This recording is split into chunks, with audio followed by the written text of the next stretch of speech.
What's up, Mac Nation, and welcome back to JJ Mac Vlogs. I hope everyone's doing great because we're about to do another cooking.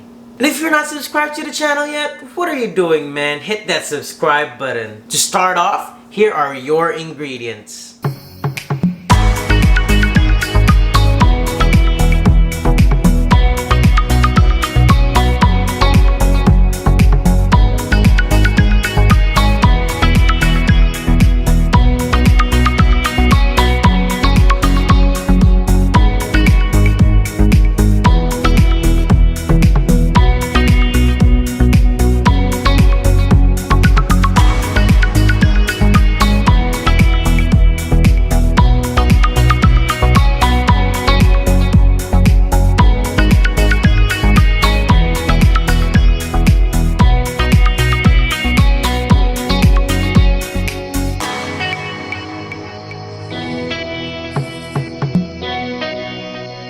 First things first, before we start doing anything else, we want to put the pork in the oven first because this takes the longest to cook. It takes about 15 to 20 minutes. So what we're gonna do is add some oil. This is just so it doesn't stick to the pan. And then we're gonna add salt. Add salt on all sides. We're gonna add black pepper. Make sure to be heavy when it comes to your seasoning because you have to understand, it's a pretty thick piece of meat, so you want to penetrate all that seasoning all the way in the middle. And if you don't season it heavily, there's just no way that your food is gonna have any flavor at all. I mean, might as well add a little bit of garlic powder. Perfect. Garlic powder in there. All sides. You can also just mix everything together and just rub it in the meat, but I prefer controlling all that ingredients one by one. Then once that's done, we're gonna put it in the oven for about 15 to 20 minutes. Make sure you check it. You want to achieve 150 degrees Fahrenheit internal temperature before you start resting it. So as of now, we're just gonna put it in the baking pan and then we're gonna cook it. Before I start doing the cauliflower, I just want to remind everyone that the pork is being cooked under 375 degree Fahrenheit oven. I preheated that before I started doing my seasoning and everything. And one thing to be reminded of also is just to, just season your pork heavily. Salt, black pepper, Italian seasoning, a little bit of garlic powder. You can use some fresh garlic if you want. You can even add some onions if you want. Just make sure you season your proteins pretty heavily. So now that the pork is going in the oven, we can start off with our cauliflower. Just put a good amount over there in the pan. We want to add our shallots. We can put everything together because we're gonna steam them up anyway. And then we're gonna blend it after because we're making some cauliflower puree.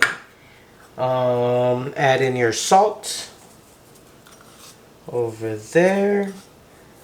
Also add white pepper. This time I'm gonna be using white pepper because I want my cauliflower puree as creamy looking as possible. I don't want any black specks or anything on it, so it's better to use white pepper. Make sure you go not heavy but a good amount over there, maybe a little bit more salt. Then we're gonna put a nub of butter just like so. Okay, I have my cauliflower going over here. It's about to go on steam pretty soon. While all that's going, I can start roasting my red pepper. because we're gonna need to roast this to make a red bell pepper coulis. It's gonna be amazing. It's gonna be very flavorful. It's gonna have a lot of components to it, and I guarantee you guys you're gonna love this. And if any of you have done some of the recipes that I made already, please let me know in the comment section down below what you think about it. If you love the recipe, if your family or your partners loved it, let me know, because I definitely want to know your opinions about it. So at this point, we have our red bell pepper fully roasted. We just want to transfer it into a metal bowl. And then usually you would want to cover it with some plastic wrap because it seals the steam better.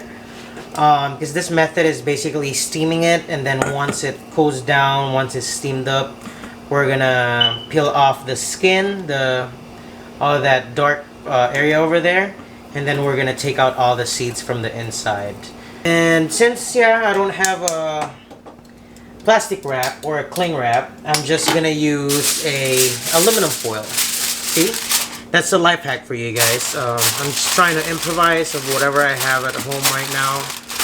I don't have plastic wrap, so I'm gonna try to use something else. And if you have any containers that has any lids, you can also use that, because the whole idea is to just seal all that steam inside so it doesn't come out, and it just cooks the red bell pepper. Our cauliflower is ready to go. What we want to do right now is to start blending it. I'm gonna add a little bit more butter to it just for an added creaminess. It's gonna be so delicious. Let's blend it.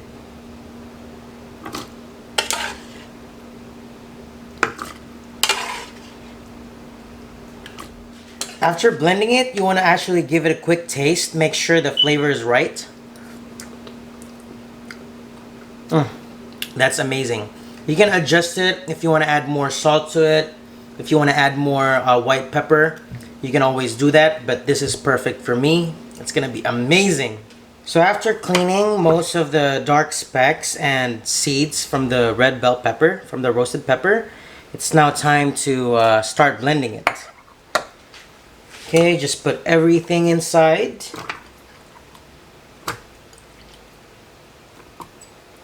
And then you want to squeeze a little bit of lemon juice. You want to season this with some salt. Put some salt in there, and then you want to add butter to cream it up. Alright guys, it's now time to do our side dishes. Our pork is ready to go. I just pulled it out a few minutes ago, and I am resting it so it's ready to be plated. The cauliflower puree is ready, the red bell pepper coulis is ready. Now it's time to make our side dishes. I'm gonna start off with some butter. You guys are gonna see how much I use butter in these videos. Butter just brings out so much flavor. It's just so rich and delicious. I mean, I definitely wouldn't suggest using this every day because there's so much fat content to it. So butter, a little bit of garlic. Actually, since I'm cooking kale, I'm gonna do a lot more garlic to it because I love garlic with kale. Just one of the best combinations there is. You're gonna cook your garlic, and once you cook your garlic, once it starts turning brown, you don't want it to be too brown, then you don't want it burnt. So make sure you cook it in moderate. Then you want to add in your kale, which I pre-blanched earlier. Add in your salt. That should be done, guys. And always, when you're cooking or whenever you're cooking, before you pull it out of the pan, make sure to give it a quick taste. Amazing. Very delicious. The reason for that is because you don't want to just, okay, that's done. Then you start plating, you taste it, or even worse, you don't taste it, and then you serve it to, let's say, your boyfriend, your girlfriend, your wife, or your husband, and it's actually not good or it doesn't have any flavor, then you're screwed, right? So make sure you always taste it, just to make sure that the quality is actually perfect. Amazing. All right, that's done.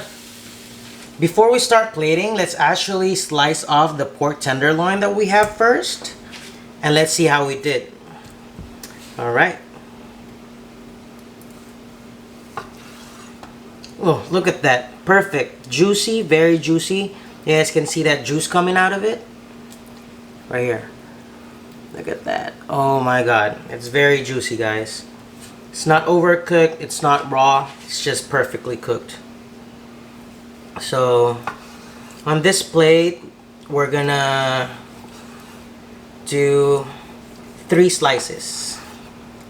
Again, we're trying to attempt to do close to a fine dining plating, so we're not trying to clog the plate. Alright, we're ready to plate. Let's plate.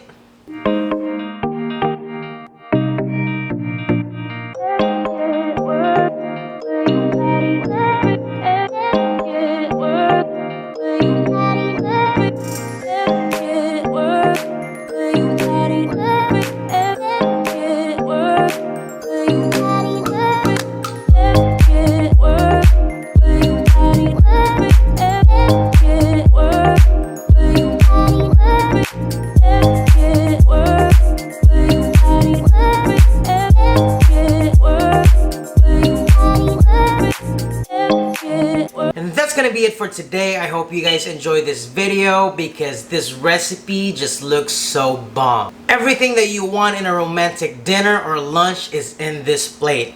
So don't hesitate to try this at home because I guarantee you're gonna love this and your partner is gonna love it. As always, make sure to smash that thumbs up button. Give it a big thumbs up, guys. Give it a big thumbs up.